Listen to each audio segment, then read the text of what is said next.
Кеңес одағының еңбек сіңірген жаттықтырушысы Владимир Липинскийді еске алуға арналған турнир оңтүстік жерінде осымен 11-ші рет өткізіліп отыр.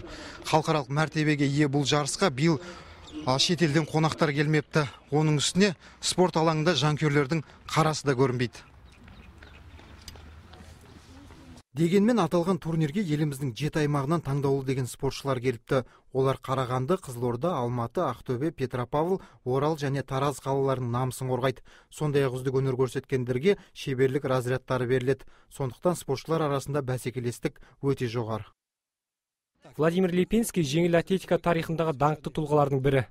Ол өзінің 27 жылдық карьерасында 10-ға тарта спорт шеберін, 20-ға жуық ел чемпиондарын, сондай-ақ бірнеше кеңес одағының жүлдегерлерін тәрбиелеп шығарған.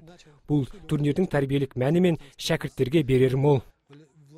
Турнирге барлық аймақтар үлкен дайындықпен келген. Әсіресе Петропавл қаласының спортшылары үздік нәтиже көрсетуде. Солардың бірі Фамина Лада. 16 жасар спортшы кедергілер арқылы 2000 метр қашықтыққа жүгіріп, жеңімпаз атанды.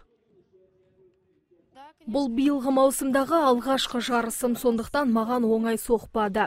Дегенмен барымды салдым. Соңғы айларымда жылдамдығымды үдетіп, міне жеңіске де жеттім. Жарыс 2 күнге жалғасады. Бапкерлердің назарына іліккен спортшылар жасөспірімдер арасындағы Азия чемпионатына қатысуға жолдама алады. Жанболат Мейсұлы, Аділ Самалиев, Андрей Любицкий, ТВК телеарнасы.